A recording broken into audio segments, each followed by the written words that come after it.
नमस्कार और स्वागत है। कभी अपनी प्रोफेशनल जिंदगी को देखकर ये ख्याल आया है, क्या मैं यही करने के लिए बना हूं या बनी हूं? क्या मेरा रास्ता, मेरी मंजिल पहले से ही कहीं तय है? ज्योतिष की माने तो इसका जवाब शायद सच में सितारों में लिखा हो। और आज हम उसी कॉस्मिक नक्शे को, उसी ब्लूप्रिंट को पढ़ना सीखेंगे। हम सबने ये देखा है अपने आसपास, अपनी जिंदगी में। कोई है जो करियर की सीढ़ियां ऐसे चढ़ता है मानो पंख लगे हों, एक के बाद एक सफलता। और वहीं कोई दूसरा है जो सालों साल एक ही जगह पर बस संघर्ष करता रहता है। ऐसा होता क्यों है? क्या ये सिर्फ मेहनत या किस्मत की बात है, या इसके पीछे कोई गहरा, कोई कॉस्मिक कारण छुपा है?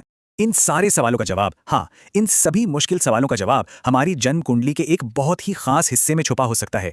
इसे ज्योतिष में 10वां घर या कर्म भाव कहा जाता है। ये कोई मामूली घर नहीं है, यही वो जगह है जहां करियर, समाज में पहचान और जिंदगी में मिलने वाली सफलता का पूरा ब्लूप्रिंट मौजूद होता है। तो चलिए इस रहस्यमयी कर्म भाव की गहराइयों में उतरते हैं।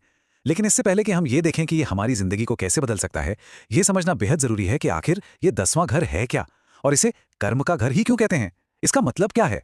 बहुत ही सरल शब्दों में अगर समझें तो कर्म भाव यानी 10वां घर हमारी कुंडली का वो हिस्सा है जो दुनिया में हमारे कर्म को, मतलब हमारे एक्शन को कंट्रोल करता है।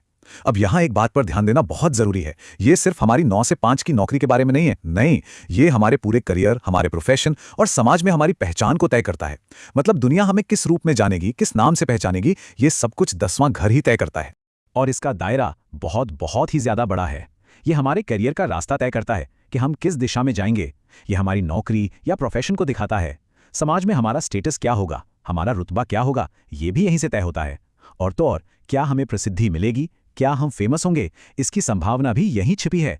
और आखिर में हमारी पब्लिक इमेज और रेपुटेशन, ये सब एक ही धागे से, इसी 10वें घर से जुड़े हुए हैं। इसको ना एक सफर की तरह समझकर देखते हैं। हमारी कुंडली का जो छठा घर है वो दिखाता है कि हम रोजमर्रा में क्या काम करते हैं, मतलब हमारी जॉब, हमारी सर्विस। 7वां घर हमारे बिजनेस या पार्टनरशिप को दिखाता है। लेकिन इन रास्तों पर चल के मंजिल कौन सी मिलेगी, आखिरकार हम पहुंचेंगे कहां, ये फैसला 10वां घर करता है। छठा और 7वां घर रास्ते हैं, लेकिन 10वां घर मंजिल है। ये हमारी प्रोफेशनल लाइफ का फाइनल डेस्टिनेशन है। तो ये डेस्टिनेशन, ये मंजिल असल में दिखती कैसी है?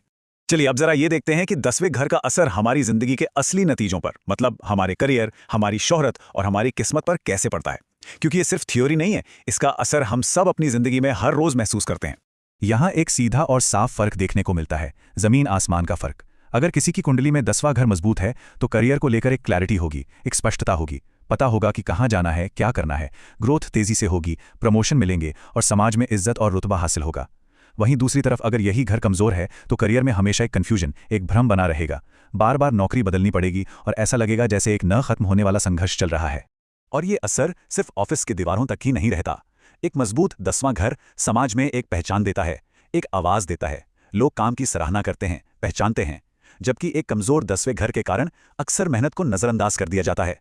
ऐसा महसूस हो सकता है कि इतनी मेहनत के बाद भी कोई देख ही नहीं रहा।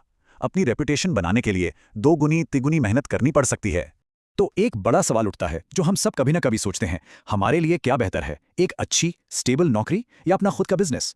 ज्योतिष इसमें भी कुछ बहुत दिलचस्प इशारे दे सकता है। अगर 10वें घर का छठे घर, जिसे सेवा का घर भी कहते हैं, उससे मजबूत कनेक्शन बन रहा है तो ये एक स्थिर और सफल नौकरी की तरफ इशारा करता है। लेकिन अगर 10वें घर का कनेक्शन 7वें घर यानी पार्टनरशिप के घर से मजबूत है तो ये बिजनेस में, खुद के काम में बड़ी सफलता का साफ संकेत देता है। अच्छा, अब कहानी में एक नया और बहुत ही रोमांचक मोड़ आता है। सिर्फ घर की मजबूती ही काफी नहीं है। असली खेल तो तब शुरू होता है जब हम देखते हैं कि उस घर में कौन से ग्रह आके बैठे हैं। ये प्लैनेट्स ही हमारे करियर की दिशा और दशा दोनों तय करते हैं। तो चलिए इन ग्रहों की भूमिका को, इन प्लैनेटरी प्लेयर्स को समझते हैं। ये स्लाइड करियर का सीक्रेट कोड हो सकती है, तो इसे जरा ध्यान से देखते हैं। सोचिए, अगर सूर्य, जो कि ग्रहों का राजा है, अधिकार का ग्रह है, वो 10वें घर में बैठा है तो ये सरकारी नौकरी, पॉलिटिक्स या किसी बड़े लीडरशिप रोल की तरफ ले जा सकता है। वही अगर चंद्रमा है, जो जनता का मन का कारक है, तो ये पब्लिक डीलिंग, नर्सिंग या हॉस्पिटैलिटी जैसे काम दे सकता है। लेकिन हाँ, करियर में बदलाव भी जल्दी जल्दी लाता है। अगर एक्शन और एनर्जी के ग्रह मंगल यहां बैठे हैं तो इंजीनियरिंग, पुलिस, सेना या सर्जरी जैसे एक्शन वाले काम बहुत सूट करते हैं। बुध, जो बुद्धि और व्यापार का ग्रह है, वो आपको बिजनेस, कम्युनिकेशन, मार्केटिंग या आईटी के फील्ड में चैंपियन बना सकता है। ज्ञान और विवेक के ग्रह बृहस्पति अगर यहां हैं तो टीचिंग, कंसल्टेंसी, कानून या किसी भी ज्ञान से जुड़े फील्ड में सफलता देते हैं। और शुक्र, वीनस, जो कला और सुंदरता का प्रतीक है, वो क्रिएटिव फील्ड्स, फैशन, एक्टिंग या लग्जरी इंडस्ट्री में नाम और शोहरत दिला सकता है। फिर आते हैं शनि, जिनका नाम सुनते ही लोग थोड़ा डर जाते हैं, लेकिन 10वें घर में ये कड़ी मेहनत जरूर करवाते हैं, पर साथ ही धीमी लेकिन बहुत लंबी और स्थायी सफलता देते हैं। और आखिर में राहु और केतु। राहु 10वें घर में हो तो अचानक से शोहरत मिल सकती है, यह विदेश में करियर बन सकता है, जबकि केतु आपको लीक से एकदम हटकर किसी बहुत ही असामान्य करियर या आध्यात्मिक काम की ओर ले जा सकता है। तो अब जब हमारे पास ये सारी जानकारी है, सारे सूत्र हैं, तो क्या हम इसे अपने लिए इस्तेमाल कर सकते हैं?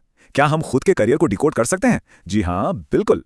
चलिए अब उस प्रैक्टिकल फॉर्मूले पर चलते हैं, जिसका इस्तेमाल करके अपनी ही कुंडली में करियर की संभावनाओं के राज खोले जा सकते हैं। ये एक 5 स्टेप की प्रक्रिया है। इसे ध्यान से समझते हैं। पहला कदम, ये देखें कि 10वें घर में कौन सी राशि है। ये हमारे काम करने के स्टाइल और प्रोफेशन की बेसिक प्रकृति को बताती है। दूसरा, उस राशि का जो स्वामी ग्रह है वो कुंडली में कहाँ जाकर बैठा है। ये दिखाता है कि सफलता के लिए मेहनत किस दिशा में, किस जगह करनी होगी। तीसरा, 10वें घर में कौन कौन से ग्रह बैठे हैं, जैसा हमने अभी अभी विस्तार से समझा। चौथा, इसका छठे घर यानी नौकरी के घर और 7वें घर यानी बिजनेस के घर से कैसा कनेक्शन बन रहा है, इसका विश्लेषण करें। और आखिर में 5वां और सबसे जरूरी स्टेप, ये देखें कि वर्तमान में दशा किस ग्रह की चल रही है, मतलब अभी किस ग्रह का प्रभाव सबसे ज्यादा है, क्योंकि यही ग्रह तय करता है कि कुंडली में मौजूद इन सभी संभावनाओं का फल कब और कैसे मिलेगा। तो अंत में जो सबसे महत्वपूर्ण बात है, जो इस पूरी चर्चा का सार है, वो ये है कि 10वां घर सिर्फ एक नौकरी नहीं है, सिर्फ एक प्रोफेशन नहीं है। ये हमारी पहचान है, ये हमारी विरासत है। हम इस दुनिया में किस काम के लिए जाने जाएंगे, हम अपने पीछे क्या छोड़कर जाएंगे, ये सब हमारा 10वां घर ही तय करता है। और ये पूरी बात हमें एक बहुत ही गहरे सवाल पर लाकर छोड़ देती है। एक सफल करियर को असल में क्या चीज़ परिभाषित करती है?